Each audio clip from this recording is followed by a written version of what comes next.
Parce que le premier chant, c'est « Laissons entrer le roi de gloire. Acclamons-le, le Dieu de victoire. » Amen.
Accueil pour un roi, hein, ce matin? Il doit avoir le goût de prendre sa place. Alléluia, Seigneur. Oui, on veut être plus près, on veut se rapprocher de toi ce matin. si nos cœurs sont éloignés, qu'on puisse vraiment prendre cette louange, Seigneur Dieu, pour vraiment recréer un pont, Seigneur, entre notre cœur et le tien.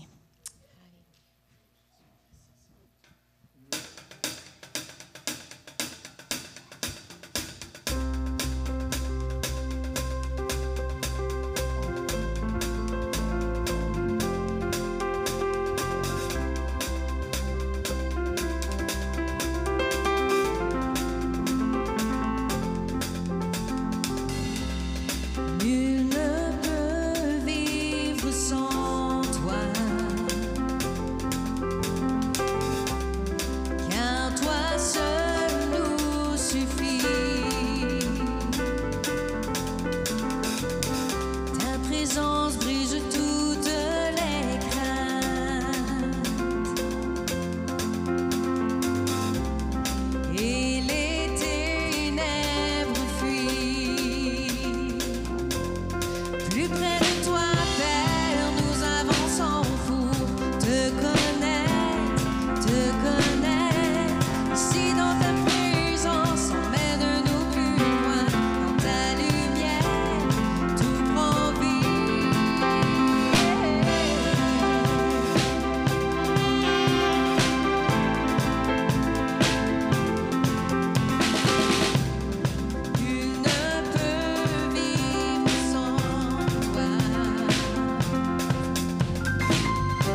force est pour celui qui se confie en l'Éternel.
À l'hôpital. André, es-tu encore à l'hôpital? Oui, hein? Fait qu'on veut en profiter parce qu'elle, son cœur, il doit être découragé en ce moment. Alors, Seigneur, on prie que là où elle est ce matin, que ton Saint-Esprit qui est en mouvement partout à la fois, on prie que ton Saint-Esprit maintenant vienne juste déposer un souffle sur son front, Seigneur, que tu souffles un souffle de vie, un souffle de rétablissement, Seigneur, un souffle de guérison qui traverse son corps maintenant, qu'elle puisse le sentir là où elle est, Seigneur, une chaleur qui vient la traverser, qui part du haut de la tête et qui descend jusque dans ses orteils, Seigneur, dans le bout de ses doigts. Tu viens maintenant la fortifier, tu viens lui redonner courage, Seigneur, tu viens rétablir, Seigneur Dieu, tout ce qui ne fonctionne pas en ce moment.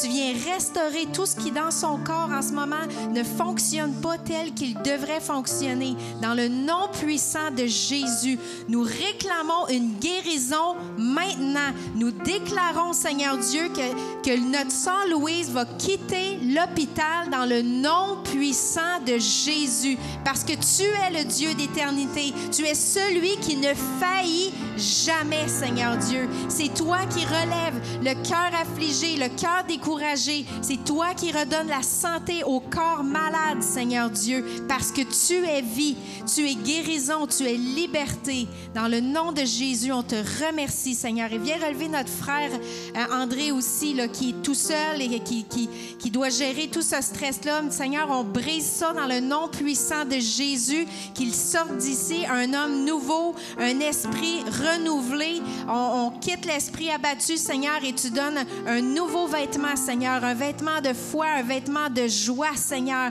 que ce soit une célébration de la grandeur du Dieu que nous servons, parce que c'est toi, Seigneur, qui opère les miracles. Là où l'homme n'a plus de pouvoir, c'est toi, Seigneur Dieu, qui intervient. Alléluia. Alléluia, Jésus.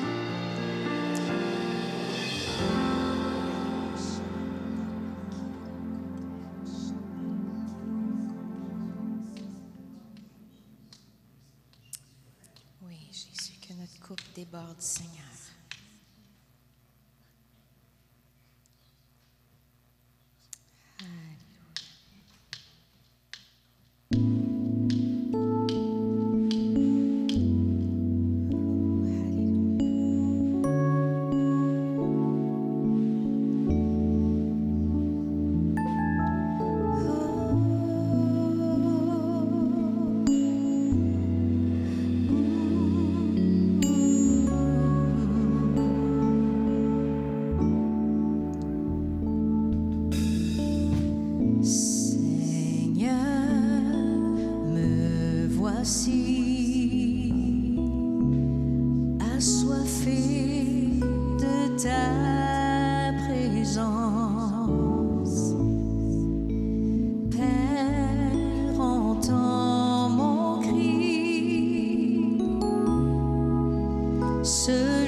Je veux ton amour.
tu es grand.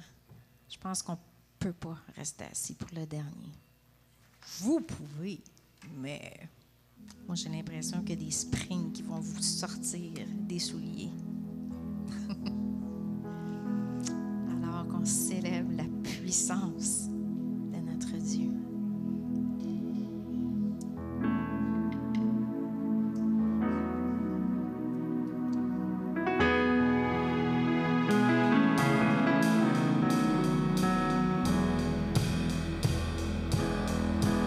Dieu tout-puissant,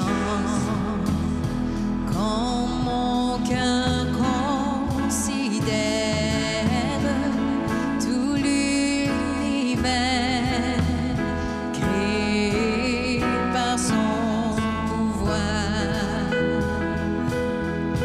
le ciel d'azur, les éclairs, le tonnerre, le clair matin ou les ombres du soir, de tout mon être alors s'élève un chant. Dieu tout-puissant, que tu de tout mon être alors s'élève un chant. Dieu tout-puissant, que tu es grand.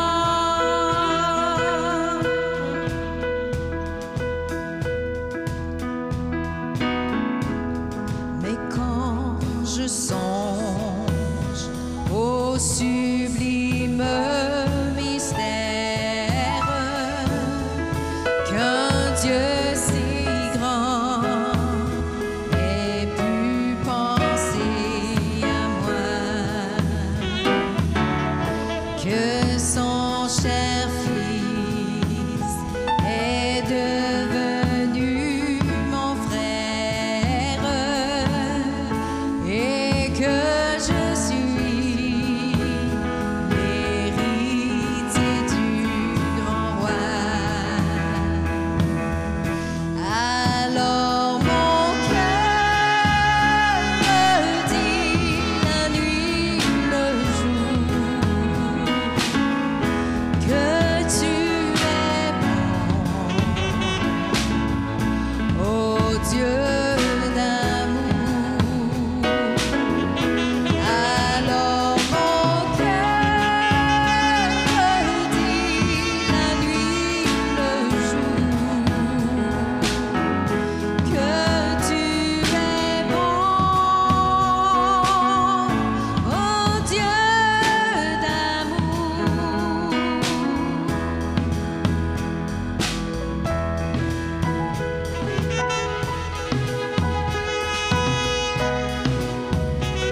voix, juste commence à proclamer la grandeur du Seigneur. Alléluia. Juste dans tes propres mots, juste commence à l'adorer. Seigneur, tu es grand, Père éternel. Il n'y a personne autre comme toi, Seigneur Jésus. Alléluia, Seigneur. Nous sommes, Seigneur, infiniment petits, Seigneur Dieu, mais toi, tu as créé l'univers, Père éternel. Seigneur, lorsque, Seigneur, nous sommes dans les préoccupations, lorsque nous sommes dans l'inquiétude, Père, emmène-nous, Seigneur, à ce moment, Père éternel. Nous réalisons à quel point tu es grand, Père éternel, à quel point tu es en contrôle, à quel point, Seigneur, tu as créé toutes choses, Père éternel. Merci pour qui tu es, Seigneur. Merci, Seigneur, tu étais. Oui, Seigneur, tu es et tu seras de toute éternité, Père éternel. Il n'y a personne d'autre comme toi, Seigneur Jésus. Alléluia. Nous mettons les yeux sur toi, Seigneur. Alléluia, Jésus. Est-ce qu'on peut donner une main d'acclamation au Seigneur ce matin? Alléluia.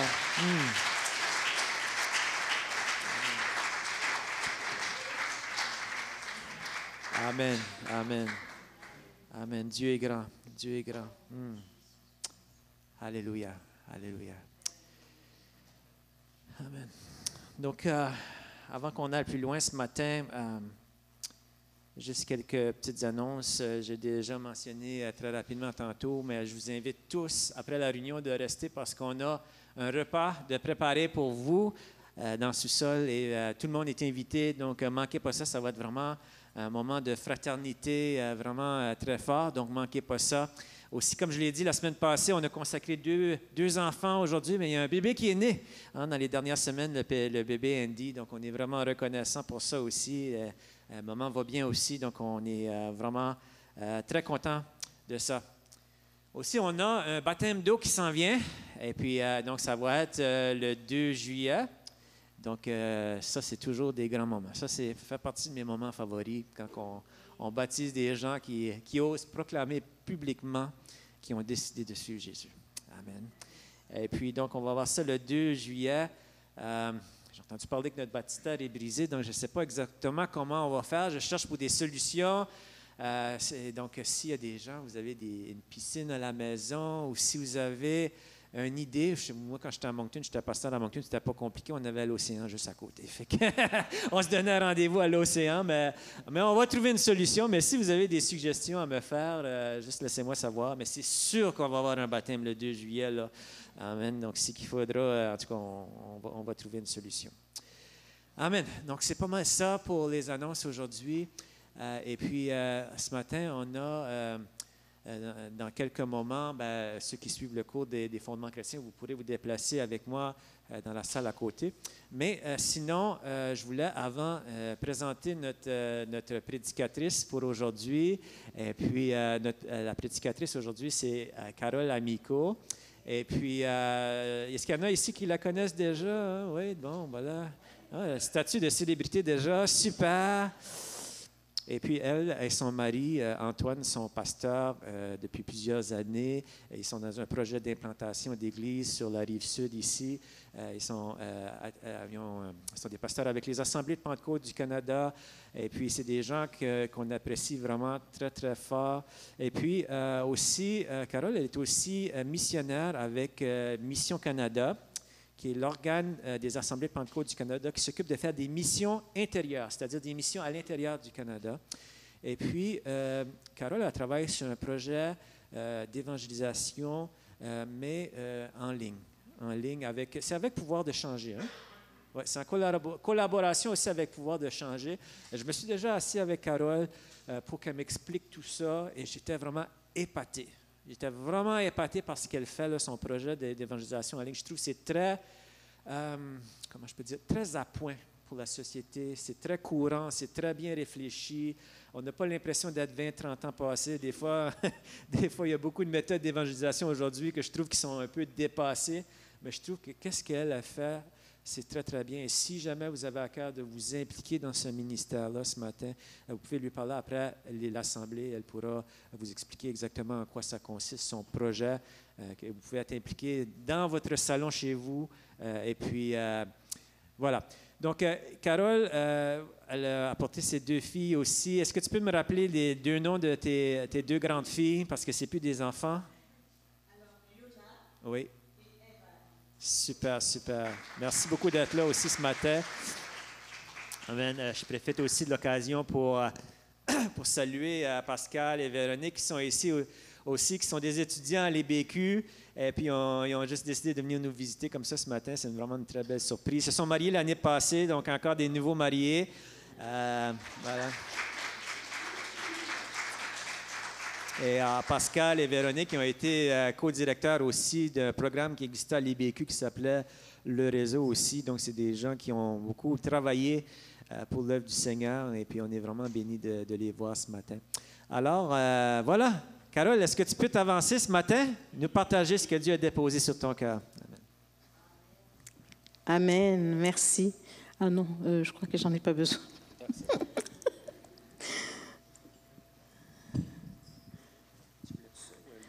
Je vais prendre le lutrin pour mes feuilles et ça pour la Bible. Tu peux laisser. C'est correct. Oui, je vais un peu organiser. Bonjour, bonjour à tous. Je m'installe. Merci, Pasteur David, pour la présentation. Merci à chacun de vous et merci à l'équipe de louange. On a eu un temps extraordinaire, n'est-ce pas? Oui, vraiment, ils nous ont amenés dans la présence de Dieu. Merci.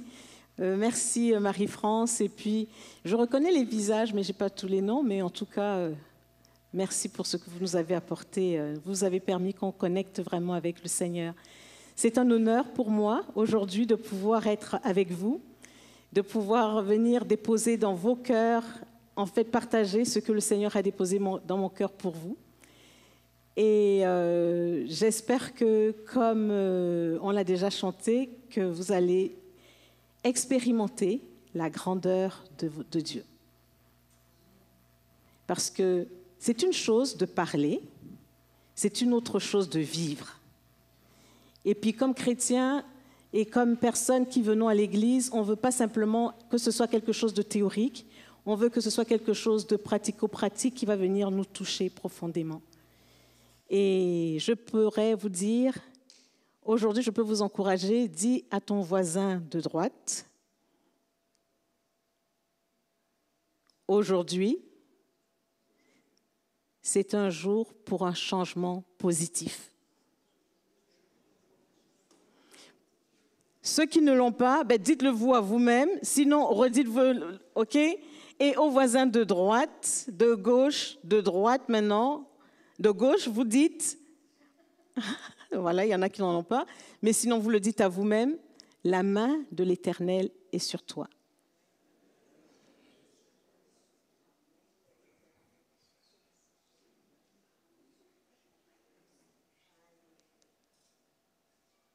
La main de l'Éternel est sur toi.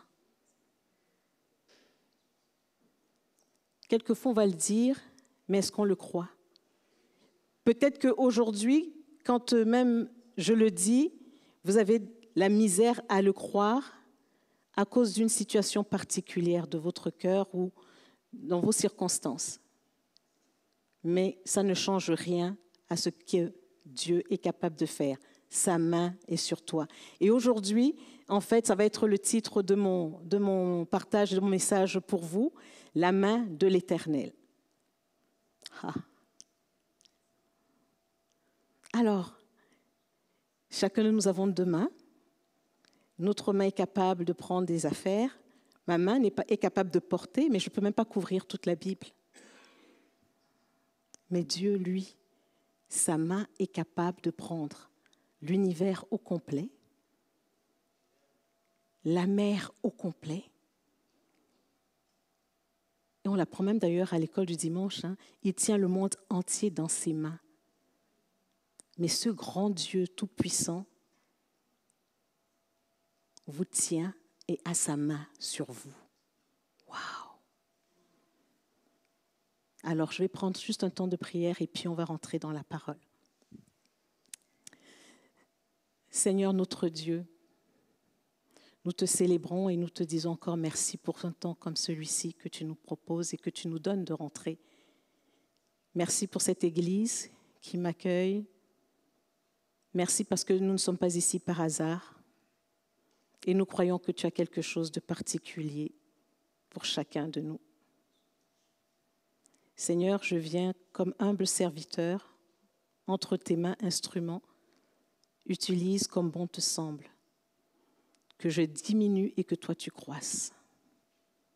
Je viens au nom puissant de Jésus-Christ, contre toute incrédulité, contre tout faux raisonnement, contre mensonge, contre toutes forteresses qui se sont élevées contre la connaissance de Christ dans nos vies. Et j'amène maintenant toute pensée captive à l'obéissance de Christ. J'ordonne à nos âmes d'être alignées à ta volonté.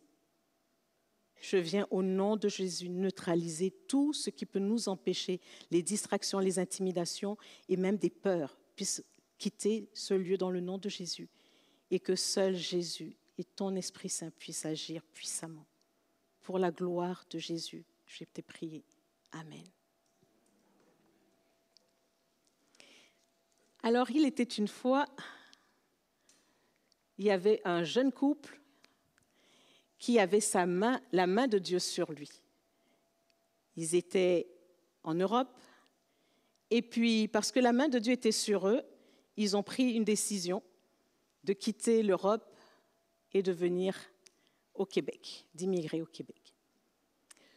Ce couple-là était heureux, avait des idées extraordinaires et savait que la main de Dieu était sur eux. Ils viennent avec 3 enfants, très jeunes, le plus âgé a 4 ans et le plus jeune, donc, a 3 mois. Ils arrivent et ils disent, comme la main de Dieu est sur nous, il n'y a pas de problème, tout va bien aller. Et là, les situations commencent à prendre place. Difficulté pour trouver un logement. Finalement, le logement se trouve.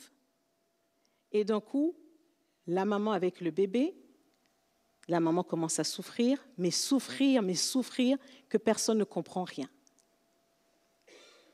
Ils viennent d'immigrer. Vous savez comment ça se passe, le système de santé ici? Pas de médecin de famille, pas de connaissances particulières. Vers qui se tourner pour pouvoir avoir des soins et comprendre qu'est-ce qui ne va pas avec la maman qui a 3 petits-enfants. Et là, une amie, dans un cadre comme celui-ci, c'était un cadre de communauté, comme on va voir bientôt, temps de repas, d'église. Et là, il y a une dame qui arrive et qui approche ce jeune couple. Alors, qu'est-ce que vous devenez? Et finalement, la dame qui parle au jeune couple apprend que la maman ne va pas bien et elle dit « Oh, mais tu sais quoi, moi je connais quelqu'un. Je connais un médecin que je peux te recommander. Tu vas aller de ma part. » Premier miracle, la main de l'Éternel est sur le couple. Donc, ils arrivent, ils vont voir le médecin et le médecin regarde et puis finit par dire « Madame, je n'ai pas une bonne nouvelle pour vous.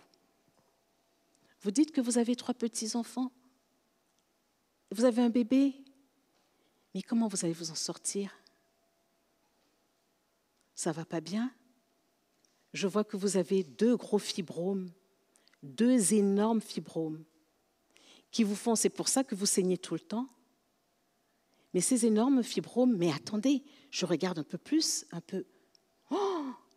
Derrière le fibrome, je vois une vie. Il y a un bébé.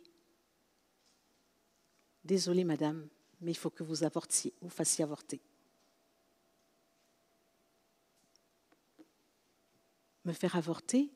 Mais oui, madame, parce que les fibromes, en fait, ils se nourrissent de sang.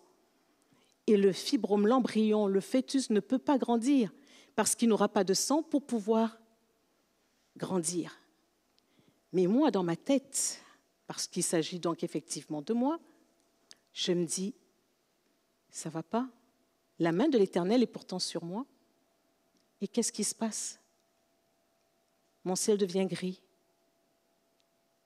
Mon mari n'a pas de travail. Les bébés, ils sont tout petits. Mais ta main est sur nous, Seigneur. Et on est ici. Pourquoi? C'est la vallée, le trou noir. Vers qui se tourner? Pas de famille, pas d'amis. Oui, l'église, mais les gens, ils ne te connaissent presque pas. c'est une situation qui est peut-être la vôtre, comme elle a été la mienne, la nôtre. Mais il y en a un qui l'a vécu aussi, Ézéchiel. On peut aller et on peut regarder. Je vous invite à ouvrir votre livre et on va continuer l'histoire plus tard. Lisons le livre d'Ézéchiel, chapitre 37. Et je rappelle le titre, « La main de l'Éternel est sur toi ». Donc, on va commencer du verset 1 jusqu'au verset 14. Petite lecture, mais intéressante. Alors, allons-y.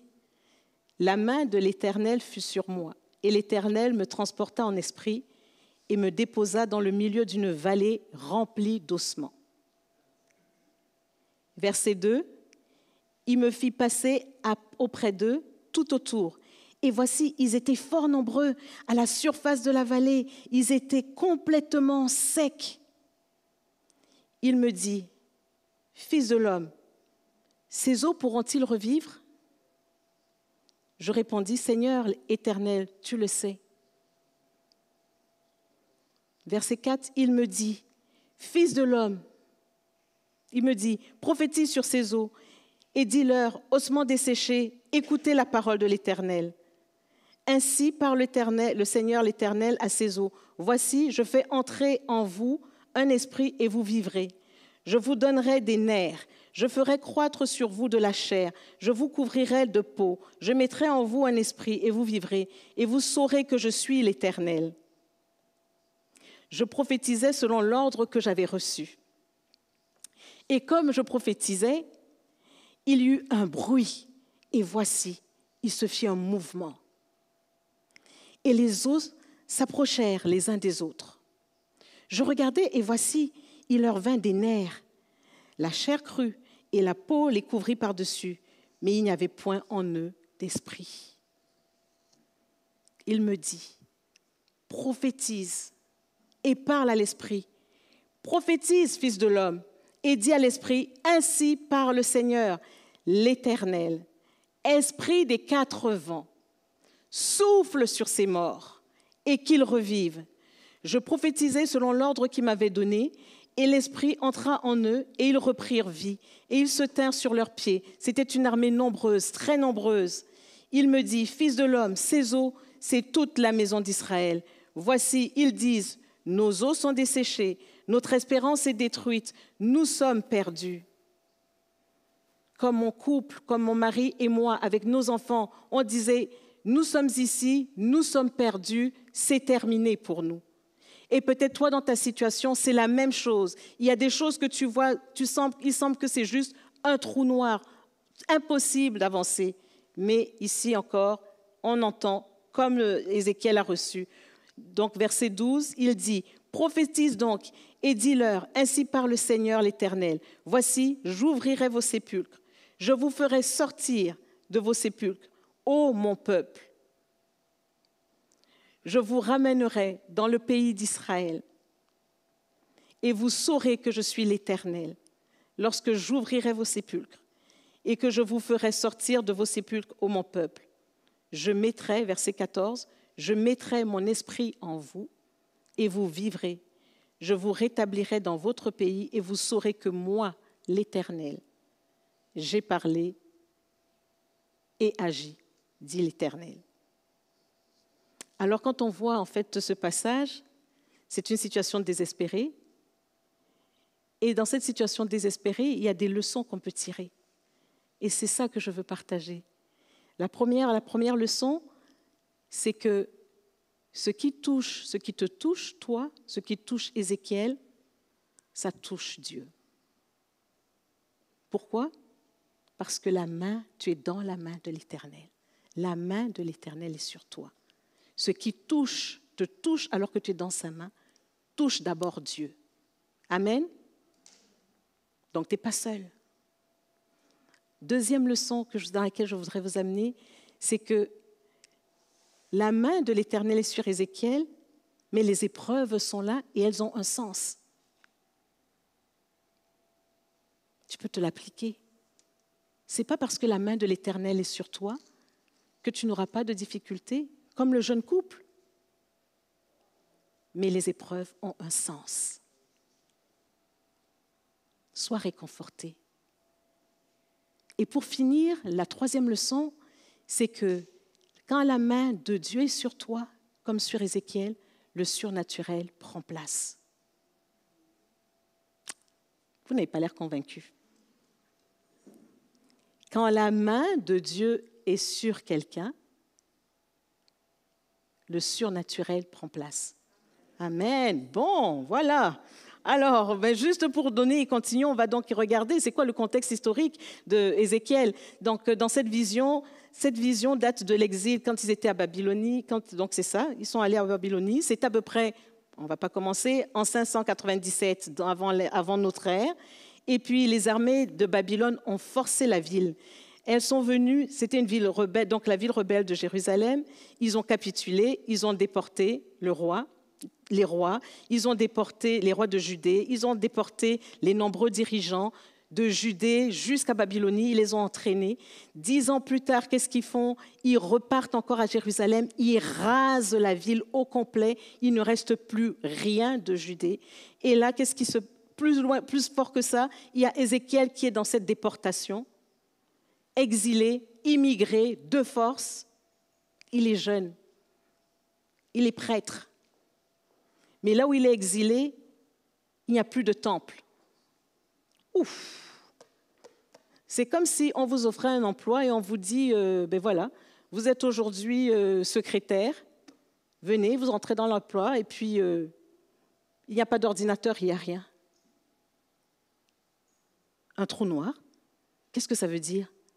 Lui, il est jeune, prêtre, et il n'y a plus de temple. Quoi faire? Catastrophe.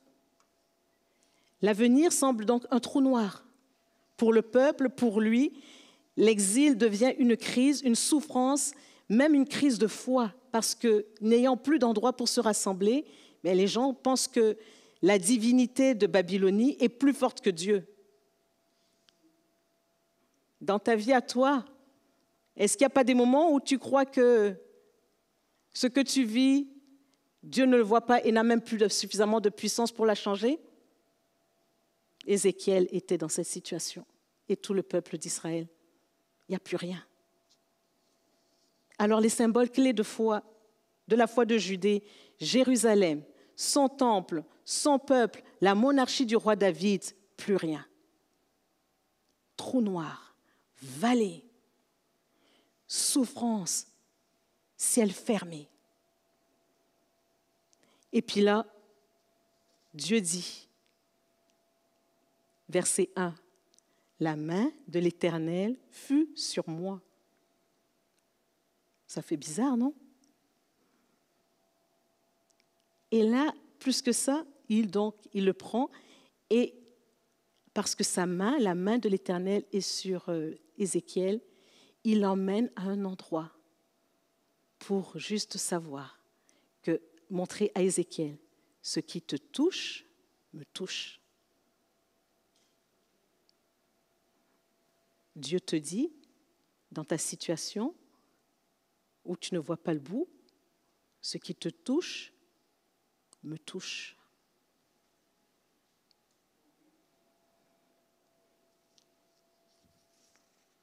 Ce qui touche Ézéchiel touche Dieu. Ce qui touche le peuple d'Israël touche Dieu. Ce qui touche l'église de Mountain View touche Dieu.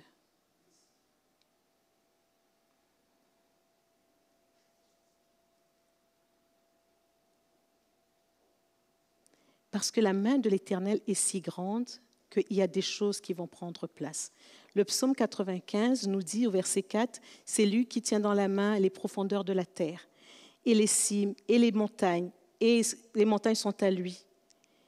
Oui, ses mains l'ont formé. » Alors, imaginons que parce que Dieu a sa main, il n'y a rien qui peut lui échapper. Rien.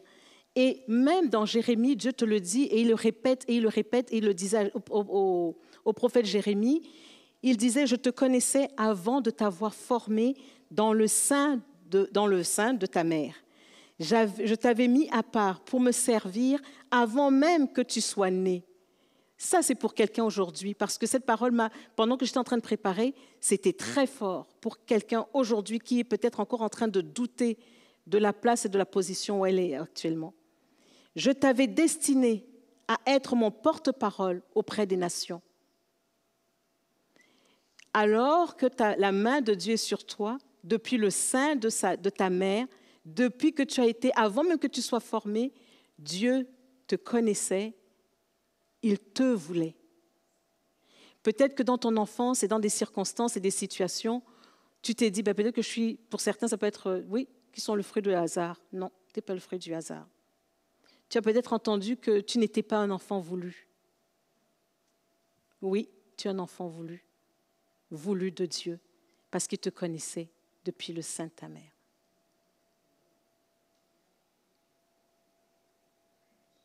Et ce n'est pas qu'il te voulait seulement quand tu es né. Aujourd'hui encore, Dieu te veut. Aujourd'hui encore, Dieu veut faire quelque chose avec toi.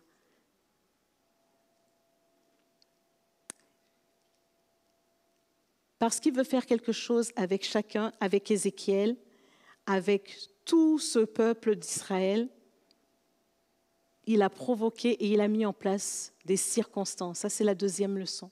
Des circonstances, qu'elles soient bonnes ou mauvaises, ces circonstances-là vont participer à te pointer vers Jésus, à te rapprocher de Dieu.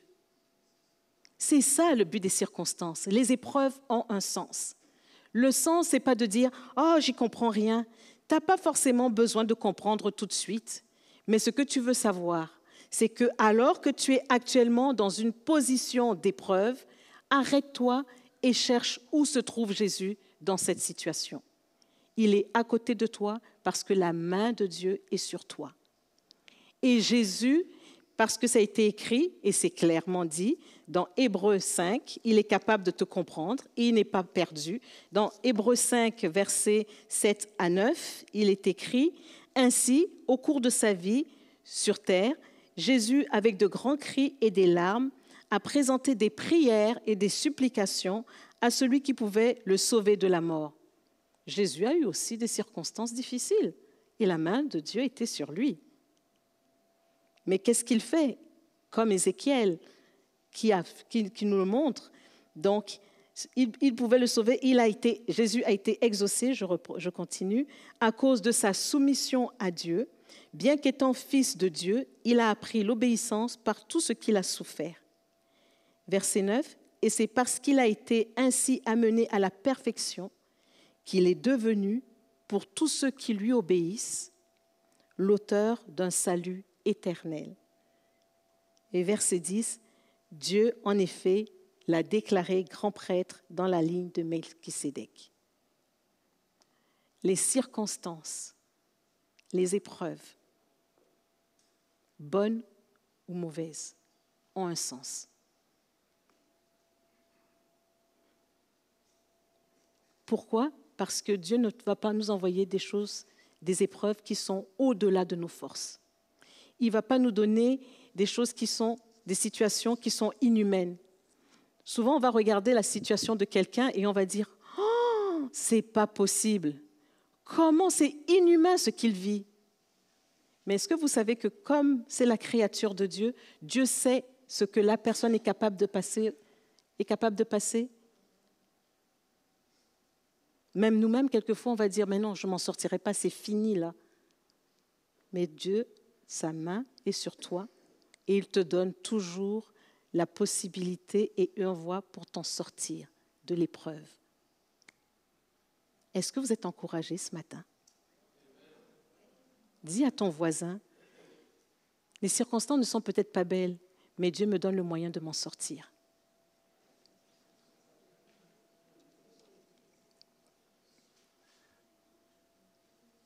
Alors quand on regarde ça, qu'est-ce qu'il a fait Ézéchiel?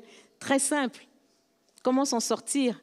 Il a d'abord développé une attitude humble. Il a reconnu, il a dit, ben oui, regarde, la vallée est pleine d'ossements. C'est ça que je vois. Les ossements, ils sont secs. Il n'y a plus de temple, Je suis en captivité. C'est ça la situation. Mais regarde, Seigneur, tu as dit que ta main est sur moi, alors je vais développer une attitude humble. Je suis découragée, je vais développer une attitude humble parce qu'il y a un sens à ce que je suis en train de vivre. Alors, quand tu développes l'attitude humble, comme Ézéchiel, qu'est-ce qui se passe derrière? Tu t'arrêtes et tu écoutes. Tu écoutes Dieu. Et comme Dieu, il est bon, rempli d'amour, comme il a fait pour Ézéchiel, regardez ce qu'il a fait. Il a mis sa main sur lui, il l'a transporté en esprit, parce que Ézéchiel était prêt à écouter. Et là, il a une vision. Le surnaturel prend place. Pourquoi? Parce que les circonstances, bonnes ou mauvaises, ont un sens. Et comme on est conscient de ce sens, comme Ézéchiel, on développe une attitude d'humilité, d'écoute. Et quand on écoute la voix de Dieu, c'est juste des choses auxquelles on ne s'attend pas qu'il va nous dire. Et c'est ça qu'il a fait avec Ézéchiel. Il a dit, viens-t'en, on va, regarde ça, regarde cette vallée, oui, je la vois, mais voici ce qui va prendre place. Il démontre qu'il est proche d'Ézéchiel, il démontre que la douleur, ce qui a touché Ézéchiel, touche aussi Dieu, et puis là, il avance et il lui fait cette révélation. Maintenant que Dieu lui fait la révélation, il lui a dit que la vallée des ossements, va devenir une grande armée. Ézéchiel est face à un choix. Est-ce qu'il va se conformer à ce qu'il voit, à sa réalité, à son environnement de Babylonie, ou alors il va se conformer à la vision que Dieu lui donne?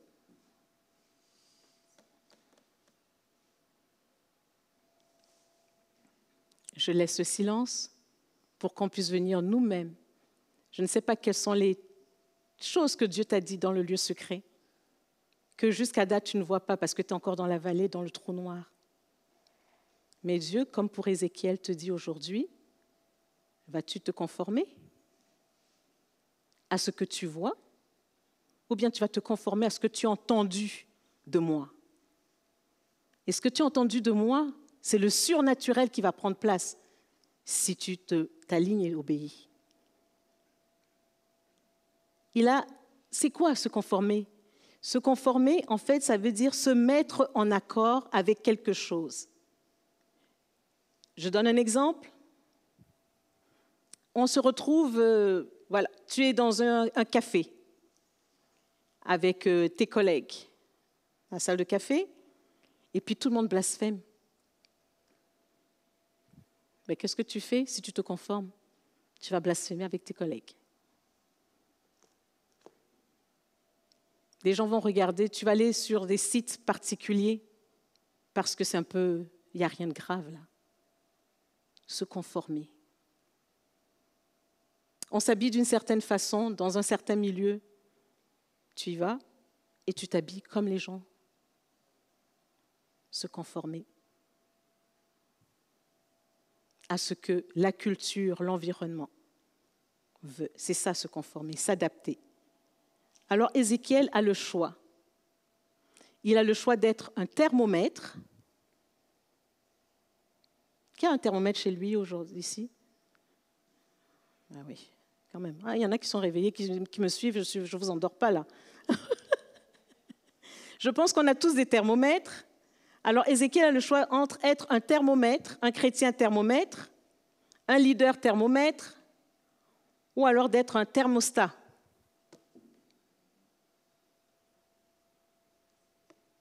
Le thermomètre, qu'est-ce qu'il fait?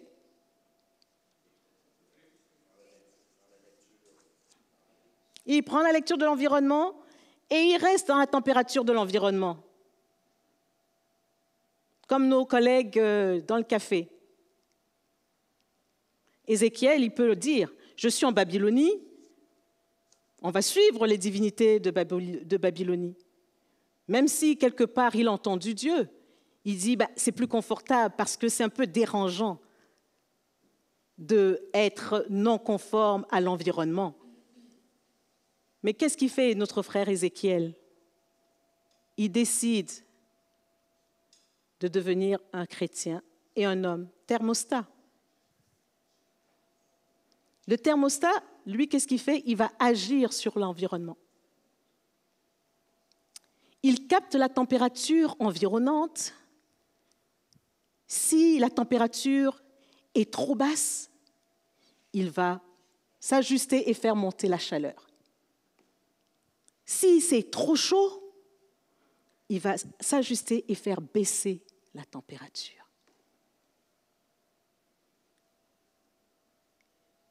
Ézéchiel a décidé, parce qu'il a écouté, il a développé l'attitude humble, il a écouté et il sait que Dieu lui a déjà promis de démarrer un surnaturel. Il a décidé de dire, moi je vais être un thermostat. Je suis en Babylonie, mais parce que Dieu m'a dit que ces ossements, cette vallée va être remplie et va devenir une grande armée, je vais m'aligner à ce que Dieu m'a dit. Amen. Il ne le voit pas. Mais il a dit, moi, je suis un thermostat, je vais faire un changement. Je suis un agent de changement. Toi, aujourd'hui, es-tu prêt? Thermomètre ou thermostat?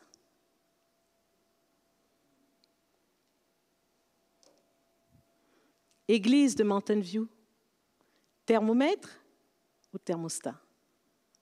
Ça peut être intimidant, quelquefois, d'être un thermostat. Mais quand la main de Dieu est sur nous, il y a la place au surnaturel. Amen. Alors oui, c'est ça. Ézéchiel, qu'est-ce qu'il fait? Il obéit. Et comme il devient thermostat, il devient branché à ce que Dieu lui donne, cette parole extraordinaire. Et là, qu'est-ce qui prend place?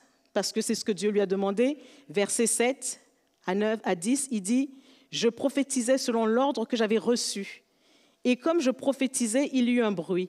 Et voici, se fit un mouvement, et les eaux s'approchèrent les uns des autres. Je regardais, et voici, il leur vint des nerfs, la chair crue, et la peau les couvrit par-dessus. Mais il n'y avait point en eux d'esprit.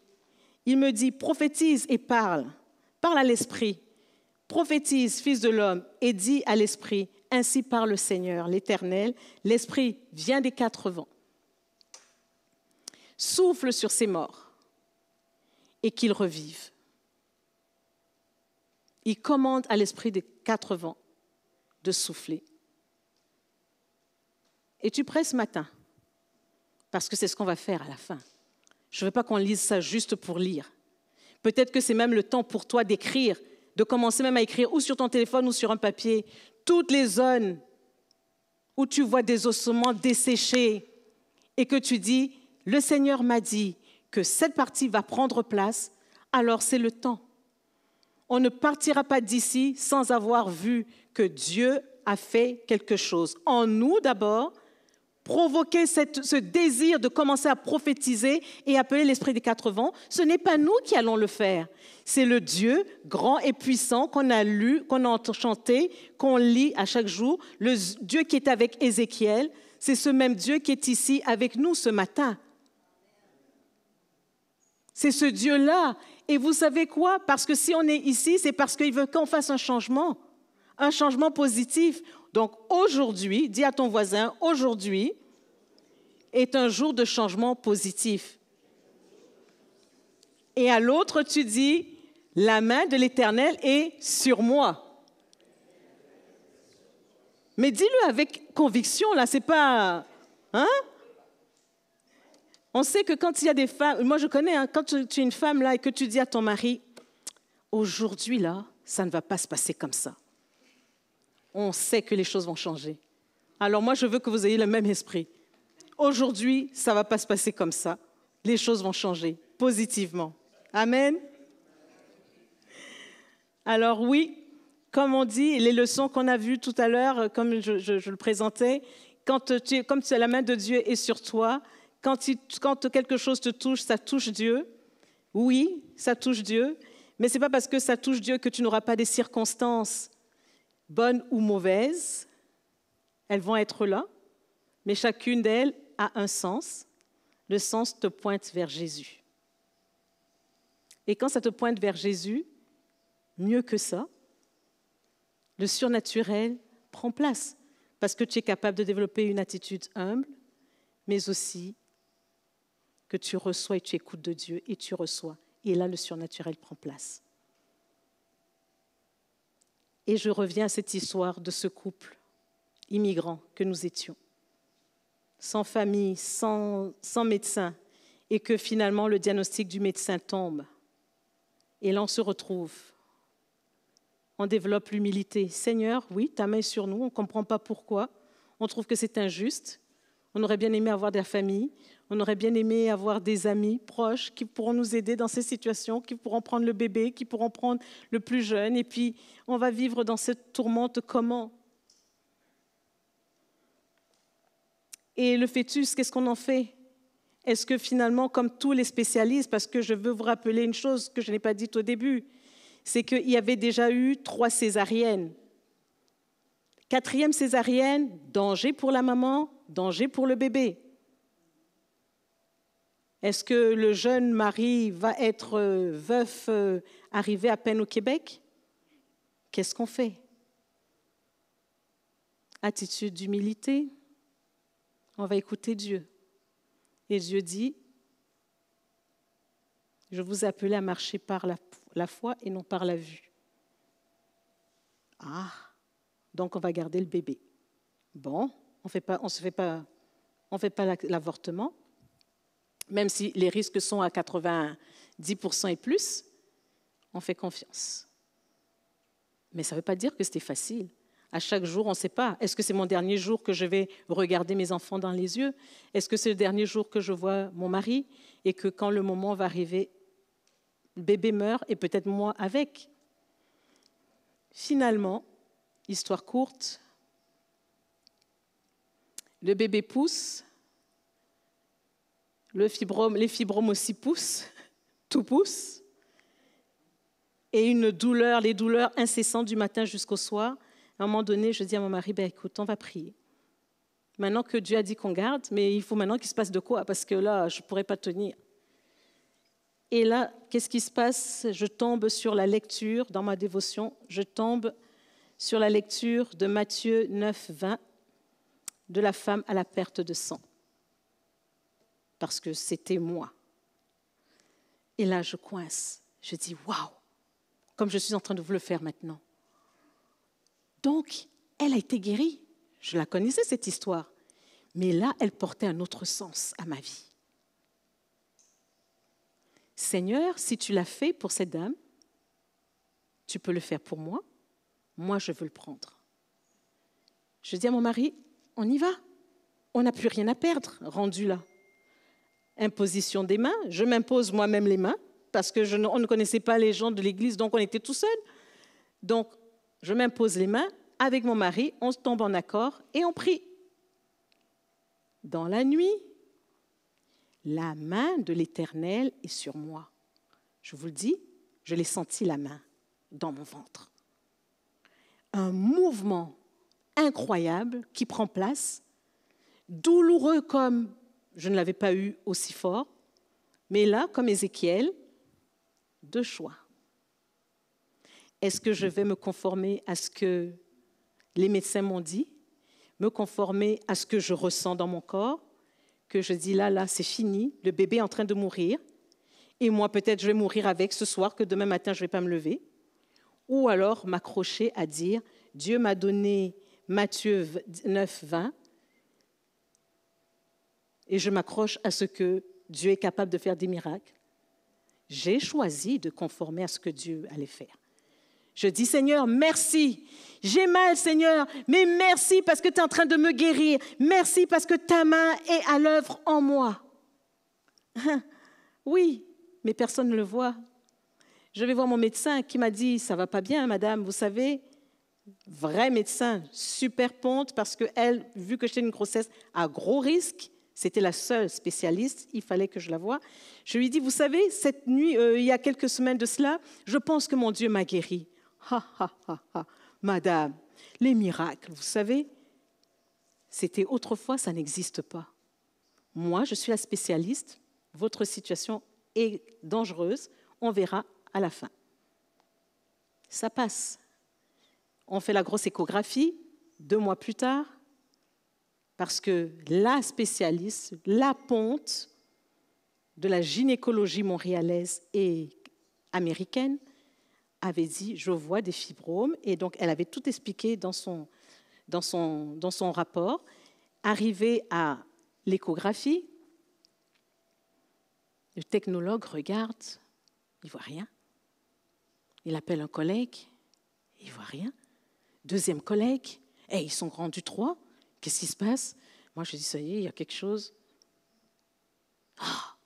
Mais c'est le docteur qui nous a donné ça. Mais elle ne peut pas se tromper. Non. Oh, mais ça ne va pas. Quatrième collègue, finalement, ils appellent le grand boss. Ça ne va pas. Le docteur, réputé, bien sûr, a fait ce rapport. Mais voilà, on ne voit plus rien. Il vient, il prend une deuxième, une échographie beaucoup plus approfondie. Et puis, pour finir, le rapport des technologues et de tout cabinet d'échographie, fibrome non identifié. Amen. La main de l'Éternel est sur toi. Le Dieu d'Ézéchiel, le Dieu de Jérémie, c'est ton Dieu, c'est mon Dieu. Il n'y a pas de chouchou. Il ne m'aime pas plus qu'il ne t'aime. Il nous aime égal, quelle que soit la couleur de notre peau, quel que soit notre niveau social, quel que soit homme, femme, peu importe, il t'aime. Et sa main est sur toi. Et il est prêt que tous les eaux desséchées de ta vie, de ma vie, il veut en faire quelque chose. Mais est-ce qu'on peut juste s'arrêter et écouter pour recevoir de lui?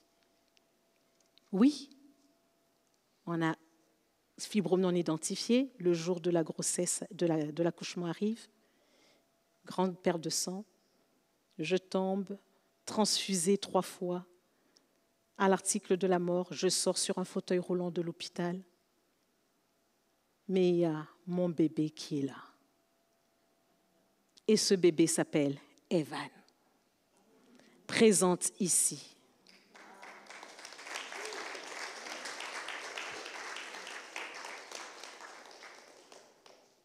Dieu est vivant. Il veut juste qu'on expérimente tout ce qu'il nous dit. Pas de manière technique, mais dans un temps de cœur à cœur avec lui. Il y a le feu qui brûle en vous et vous dites « Ah, c'est pour moi ça ». Et vous le réclamez parce que Dieu est vivant. Le docteur a la grande réputation, vient me voir quand on a fait la transfusion 3 fois. Je vous épargne les détails parce que c'était quelque chose. Je vois la peur dans ses yeux et elle me regarde. Je dis, pourquoi vous avez eu si peur quand je vous voyais? Elle dit, parce que madame, je ne savais pas ce que je faisais. Quand on vous opérait, on avait les mains dans le sang. Je ne savais pas ce que je faisais. Mais elle dit, mais maintenant, je commence à croire au miracle. Je dis, mais vous savez que Dieu peut faire encore plus. Je dis, vous croyez au miracle parce que c'est moi, mais est-ce que vous savez qui peut le faire pour vous? Je demande donc, qu'est-ce que vous aimeriez dans votre vie? Et puis là, je me souviens qu'on avait une discussion et elle m'avait dit qu'elle ne pouvait pas faire d'enfant. Elle avait la quarantaine passée. Je dis, et si je priais pour vous, pour que Dieu vous donne un enfant? Merci, c'est gentil, mais je ne crois pas. Mais je dis, mais vous voyez, j'ai eu un miracle, mais ça peut être aussi pour vous, parce que Dieu vous aime. Bon, ok, je prie pour elle, simplement. Et puis, 1 an plus tard, j'avais mon rendez-vous de suivi. Et je cherche mon docteur. On me dit, docteur, il n'est pas là. Comment ça, il n'est pas là? Elle est enceinte, elle a accouché d'un bébé. Incroyable, Dieu extraordinaire. Et puis, du coup, elle était tellement contente qu'elle a pris des semaines et des semaines et même beaucoup de temps pour s'occuper de son bébé qu'elle attendait depuis tant d'années. Thermomètre ou thermostat?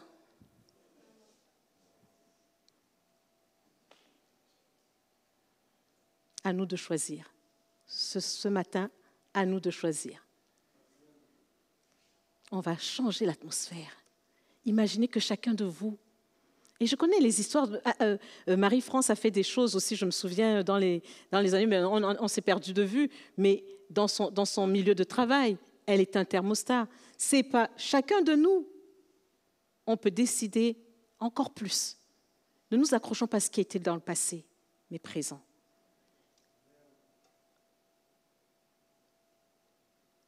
Je vais conclure ce temps. Ézéchiel et le peuple d'Israël sont dans la vallée, le creux, le trou noir de l'histoire, de leur vie spirituelle, même de leurs émotions. Et on peut rajouter plein de choses. La pauvreté devait prendre place, il devait y avoir des choses abominables. C'est un trou qui paraît noir, tellement noir que c'est impénétrable. Impénétrable, même si dans tout l'entendement, on essaie d'imaginer. Ils ont dû essayer d'imaginer, mais ce n'était pas possible. Mais Dieu rappelle à Ézéchiel que sa main est sur lui. Ce qui touche Dieu, ce qui touche Ézéchiel touche Dieu. Les circonstances ont un sens. Elles ont un sens plus grand que Ézéchiel. Et en reconnaissant cela, il s'humilie, il écoute Dieu, il reçoit, et là prend place le surnaturel. Il décide en fait d'être le thermostat plutôt que d'être un thermomètre. La décision d'Ézéchiel a fait quoi? Ça a changé la vie d'Ézéchiel. Ça a changé la vie de la nation et ça a changé l'histoire. On est ici, notre décision va dépendre de notre décision. Il y a des générations qui vont être changées. Ce n'est pas juste nous. Oui, on décide d'être thermostat. Mais Dieu prend place dans nos vies. Le surnaturel prend place dans nos vies personnelles, dans la vie de notre couple, dans la vie de notre famille. Et regardez comment l'impact grandit. Dans la vie de la nation du Canada. Même d'abord, on commence à province, est plus grand. Mais Dieu, lui, sait ce qu'il va faire. Ce n'est pas à nous de le déterminer. Mais c'est une décision qu'on doit prendre ce matin. Thermomètre ou thermostat.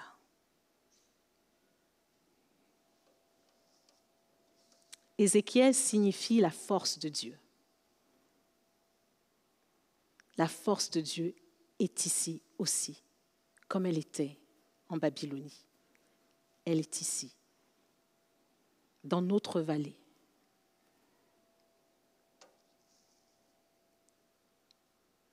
Et parce qu'elle est ici, Jésus est encore extraordinaire, parce qu'on se souvient avec ce que Jésus a souffert.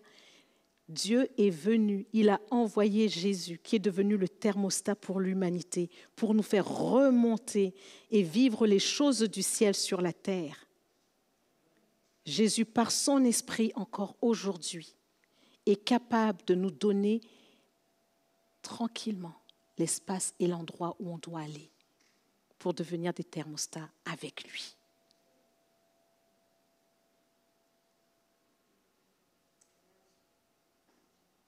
Jésus est descendu avec la décision, pas d'être un thermomètre sur cette terre, mais d'être un thermostat.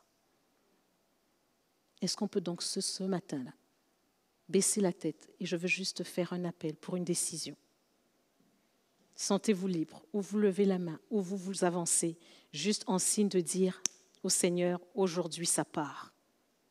Aujourd'hui est un jour nouveau. Aujourd'hui est un jour de changement positif. Aujourd'hui, je crois que tu m'as donné une parole. Ce n'est pas la parole pour tout le monde, c'est d'abord pour moi. Je prends la décision. Oui, dans son amour, Dieu ne supporte pas cette rupture. Dieu ne supporte pas de voir que tu es encore dans cette vallée, mais que la vallée est tellement écrasante que tu as même du mal à croire que Dieu est plus grand que tes circonstances. Ce matin, Dieu veut que tu es ici. Dieu veut que ta vallée soit transformée. Il veut ranimer ta foi. Il veut te faire vivre le surnaturel. C'était quand la dernière fois que tu as vécu le surnaturel avec Dieu? Il veut que ton surnaturel soit naturel à chaque jour.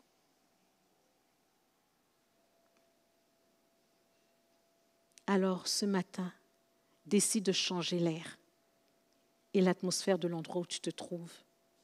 Fais comme Ézéchiel. Ce matin, on va faire comme Ézéchiel. On va prophétiser en fonction de ce que Dieu vous donne. Je vais juste laisser un temps au Saint-Esprit de vous faire voir où est-ce qu'il vous veut. Et ne dites pas que c'est une histoire bizarre. Non, notez-le. Notez-le et décidez de vous conformer à ce qu'il va vous dire. Seigneur mon Dieu, tu vois ce matin, certains se sentent stériles dans le ministère. Certains trouvent que ce qu'ils ont entrepris ne réussit pas, ils passent d'échec en échec. D'autres sont malades profondément et ne voient pas le bout. Tu vois l'Église, tu connais, Seigneur mon Dieu. Je prie que, Seigneur, maintenant, par ton esprit, tu puisses déposer avec puissance et autorité une vision qui vient de toi. Un mot, une parole, quelque chose. Tu sais comment tu vas parler à chacun de tes enfants parce que ta main est sur eux. Seigneur, ce qui les touche te touche. Seigneur, dans cette humilité maintenant, Père, je prie que ton esprit puisse parler à tes enfants. Et alors que tu parles, Esprit de Dieu, je te demande que chacun puisse prendre une décision pour lui, pour sa famille, son couple, mais pour 1000 générations, parce que c'est ta promesse, que tes bénédictions vont jusqu'à 1000 générations.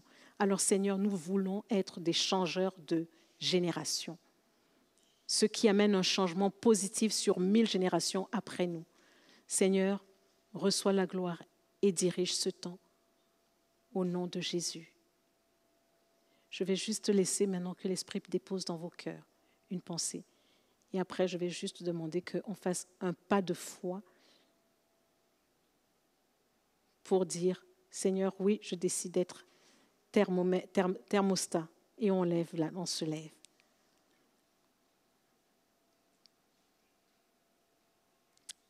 Alléluia, Jésus.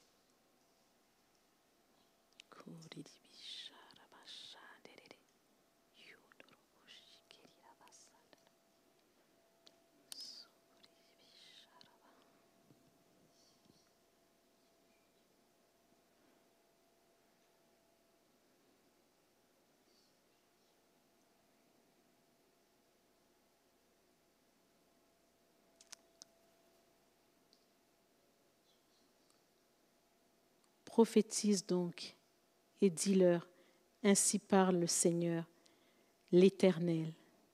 Voici, j'ouvrirai vos sépulcres et je vous ferai sortir de vos sépulcres.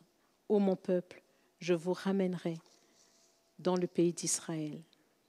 Vous saurez que je suis l'Éternel lorsque j'ouvrirai vos sépulcres et que vous ferez sortir de vos sépulcres, ô mon peuple.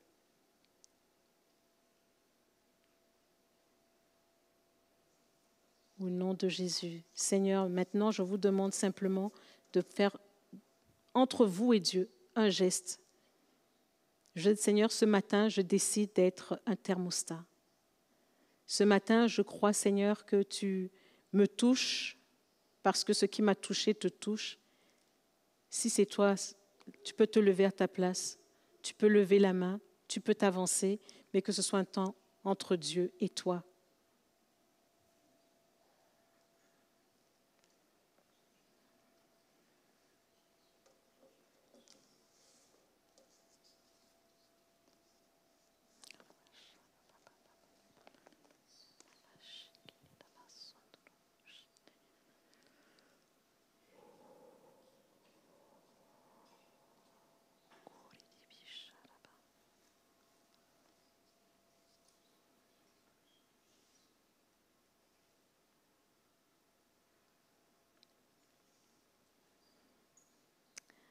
Seigneur, il y en a qui sont... Merci pour votre obéissance. Je veux simplement prier parce que j'ai vraiment à cœur pour ceux qui sont particulièrement malades, qui ont besoin de guérison.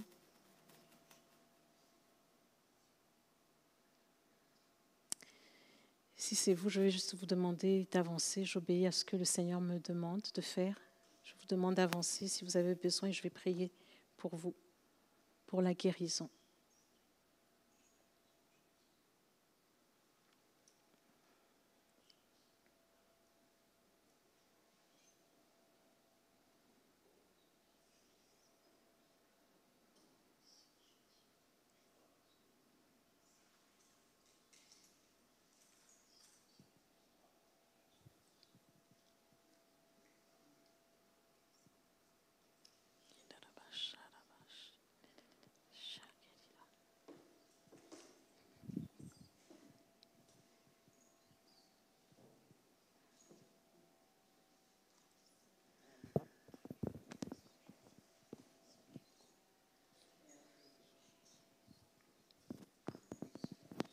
On va couper.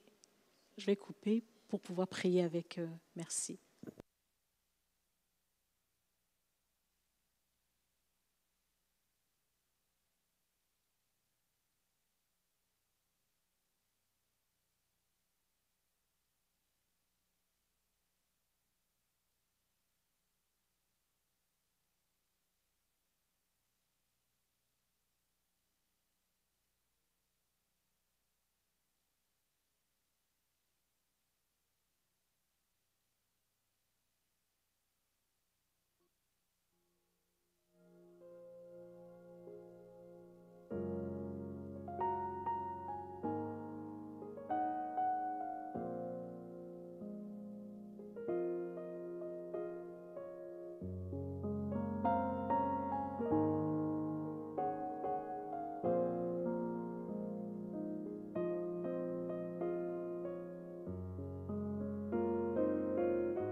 Merci, Carole, pour ce merveilleux partage. Qu'on puisse continuer de rester à l'écoute cette semaine. Le Seigneur ne fait pas juste nous parler le dimanche matin. Hein? Donc, je vous encourage dans vos lectures, dans vos temps avec le Seigneur, d'entendre sa voix. Et des fois, quand on lit des versets comme ça, je trouve ça intéressant parce que, oui, quand on fait face à des circonstances dans nos vies, souvent on fait ça. J'encourage jamais ça de dire juste prenez votre Bible puis ouvrez n'importe où. Là. C'est important quand même d'avoir un plan de lecture, mais des fois, il arrive des circonstances, des moments dans notre vie où justement, je me rappelle aussi un moment où j'avais besoin d'une guérison physique dans mon corps, puis j'avais essayé une médication. Mon système était tout viré à l'envers, puis je ne suis pas une fille très patiente dans la vie, pas pour ces choses-là. Je suis très patiente avec les gens, mais pour ces choses-là, c'est... Puis je me rappelle, cette fois-là, j'ai juste pitché la médication aux poubelles, puis j'ai dit, gars, Seigneur, je suis plus capable. Anyway, de toute façon, j'ai l'impression que ça me rend pire que mon état de maladie, là. Puis je suis allée dans ma chambre, puis j'ai juste... Seigneur, juste parle-moi, puis je vais juste obéir. Parle-moi, puis je vais obéir. Puis j'ai ouvert ma Bible, puis j'étais tombée dans Jacques qui disait justement, là, à demander aux anciens si tu es malade, demande aux anciens de te oindre d'huile. Puis encore une fois, j'étais chez nous, là, je veux dire, il y a pas... Oui, il y a mon mari qui est ancien, il est plus vieux que moi.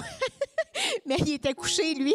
Il était couché, puis il ne savait pas ce qui se passait. Lui, il avait dormi en bas parce que je passais tout le temps mes nuits blanches, puis ça le réveillait. Mais j'ai dit, Seigneur, je m'approprie cette parole-là. Demain, je vais aller à l'église. Ça faisait, écoute, oint d'huile, là, ça faisait comme... Je me rappelais même plus la dernière fois qu'il avait fait ça dans mon église. Puis le lendemain, de toute façon, on visitait une autre église pour aller voir une cousine. Puis tout le long de la réunion, moi j'avais gardé cette parole-là dans mon cœur. Puis j'étais au sous-sol, puis ma fille, elle voulait pas aller à l'école dimanche. C'était une église anglaise, puis elle était tout perdue, puis elle connaissait pas personne. Fait que j'avais passé toute la réunion dans le sous-sol avec elle à l'école du dimanche. Fait que j'ai aucune idée de ce qui se passe en haut. C'était des missionnaires d'Afrique, 2 femmes missionnaires d'Afrique qui n'arrêtaient pas de parler de miracles qu'ils avaient vus, eux autres, des aveugles qu'ils voyaient, tout ça. Puis moi, j'avais pas parlé à mon mari de ce que le Seigneur avait déposé sur mon cœur. Puis à la fin, il y avait eu un appel, puis il disait, les dames ont dit, pour tous ceux qui sont malades, avancez en avant et on va vous oindre d'huile. Mais moi, je suis en bas, je sais pas ce qui se passe, là. Moi, j'avais eu la parole qu'il fallait que j'avance s'il oignait d'huile. Puis à ce moment-là, je sais. Puis Michel, qui n'était pas au courant, ça lui a dit, va chercher ta femme. Fait qu'il est venu me chercher, puis il dit, écoute, c'est vraiment fort, je sais pas ce qui se passe, mais il oigne d'huile en haut, puis ça me dit qu'il faut que tu sois là. J'étais là, oui, effectivement, je dois être là. Fait que je suis allée avancée en avant, puis je me rappelle, c'était une infirmière qui m'avait oint d'huile.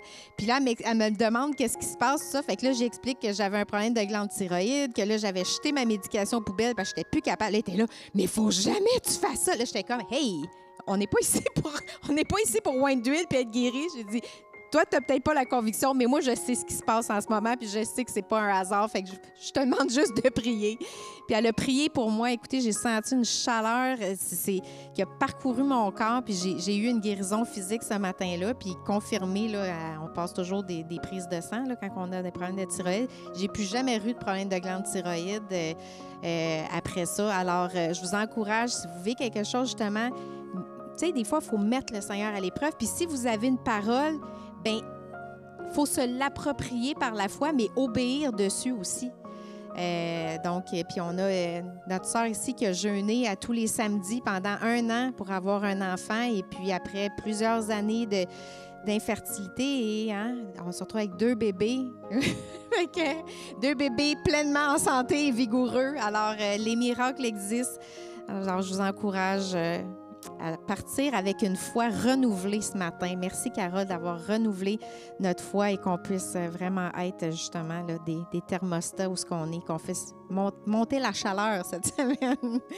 Amen. Alors, Seigneur, juste bénis mes frères et sœurs, qu'on puisse être fortifiés, être encouragés. Mets des gens cette semaine sur notre chemin, Seigneur, qu'on puisse avoir l'opportunité de partager, de partager, Seigneur, cette vie qu'on porte et qu'on puisse même avoir l'opportunité de prier avec des gens qui sont dans le besoin, qu'on puisse te mettre à l'épreuve, Seigneur Dieu. Et merci pour tout ce que tu fais. On prie pour la santé, pour la joie, pour la paix, Seigneur Dieu, qu'on n'oublie pas de mettre nos chaussures de paix, le zèle qui apporte la paix, Seigneur Dieu, cette semaine. Amen. Et là, il y a le potluck en bas. Tu voulais-tu dire de quoi? Alors, Seigneur, on garde cette attitude de prière. Merci pour cette opportunité de communion fraternelle qui n'est pas juste un temps pour manger, mais qui est un temps pour partager. Et on fait partie d'une famille spirituelle. On veut te remercier pour cette opportunité de pouvoir partager ensemble nos témoignages. Et quand on témoigne, Seigneur, de ce que tu as fait dans notre vie, c'est afin, Seigneur, que quelqu'un d'autre puisse dire, bien, fais-le encore dans la mienne. Alors, aide-nous, Seigneur, à être un sujet de bénédiction durant ce repas. On veut te remercier pour l'abondance que nous avons. Merci pour tous ceux qui ont contribué, Seigneur. Et on te demande de bénir ce temps particulier du repas fraternel dans le précieux nom de Jésus. Amen. Allons, fraternisons et mangeons.